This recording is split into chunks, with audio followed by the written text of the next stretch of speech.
Thank you very much for inviting me to address a few words on the occasion of the 5th World Assembly of Islamic Cities. And especially because you are touching an issue that it's very dear to the UN Habitat new agenda coming out of the Habitat 3 in Quito, which is about financing urbanization. I would like to recognize the presence of His Excellency, the President of the Islamic Republic of Iran, Dr. Hassan Rouhani, and I also would like to Puhariri for his initiative on this organization. Financing for urbanization is a very crucial question. In fact, it's one of the fundamentals of urbanization. We consider that the fundamentals of urbanization, there are three main blocks.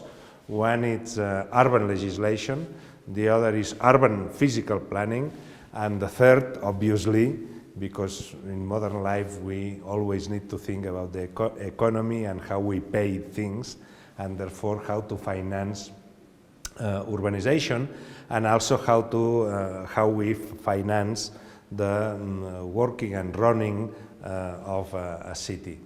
I think that this is extremely important because in one of the main evaluation of what is going on in urbanization worldwide, we are seeing that the issue of financing urbanization, it's one of the aspects that is lagging behind. Many cities in the world, they have problem of urbanization, on financing for urbanization. And really in UN Habitat we consider that that shouldn't be the case because in fact the process of urbanization generates value, generates prosperity. In fact, it generates money and therefore it's in a sense a contradiction that cities they have currently and frequently problems of financing. And that means that if urbanization is able to generate value, if there's not enough resources to run the city, it means that we have a problem of matching the value generated by urbanization with the capacity of the city and the public administration of collecting part of the value generated by the process of urbanization. And this is one of the main paradigms that should be addressed in the urbanization exercise. How the value generated by urbanization can be shared by the different actors, especially the ones who creates or who governs the process of urbanization. It's a contradiction that urbanization is governed by law. It's governed by rules and regulations. The national government usually establishes the mechanism by which land is transformed from rural or forestal to urban. And therefore, the central government or the national government, in so doing, in allowing and establishing the parameters of urban land, that they need to take care that the financing, the proper financing tools for urbanization are there at precisely in the moment when most of the urban value is generated. That is when land is catalogued as urban.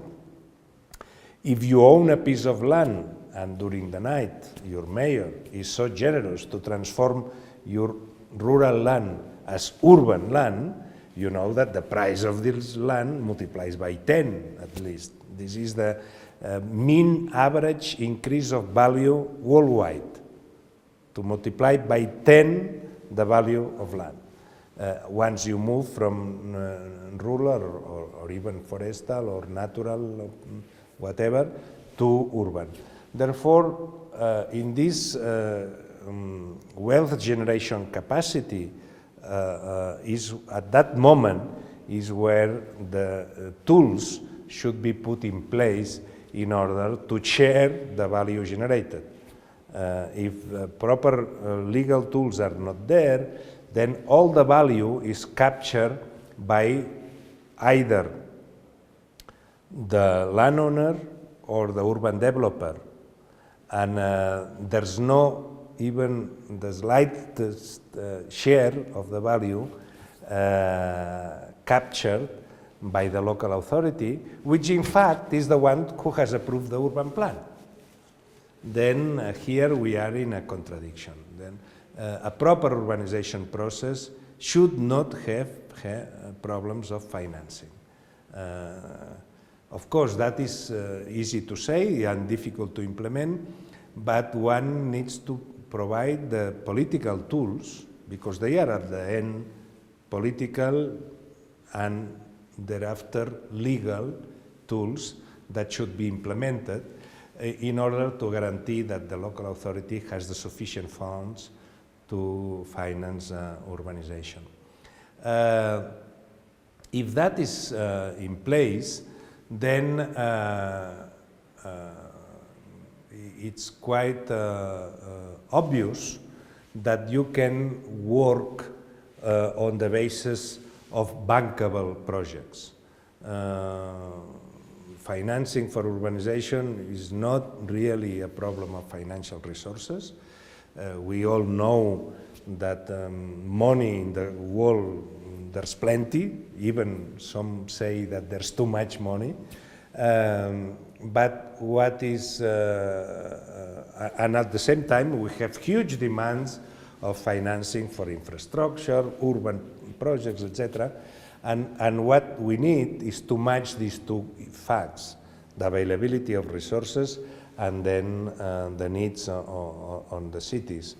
And to match these two facts of life, we need to have the institutional tools that makes urban infrastructure projects bankable projects, projects that can be financed by the certainty that in the future somebody will return the debt. And this process is what is the building up of the bankability.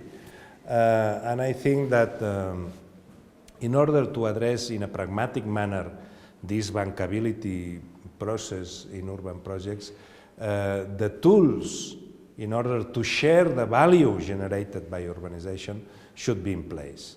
And we need to remind that those are first political tools that then need to be articulated by the means of legislation, and then they should be implemented. Then we have these three phases: political decision, legal articulation, and factual implementation.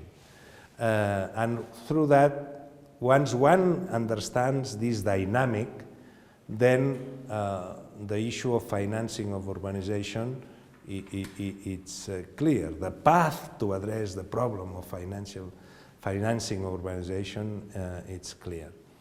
I hope that you will be able to talk and have a conversation in this 5th World Summit of Islamic Cities in order to address this issue, because I am sure that the Islamic banking system also, it's very convenient and very adequate to address this question, once one understands the cycle leading to the solution of the problem.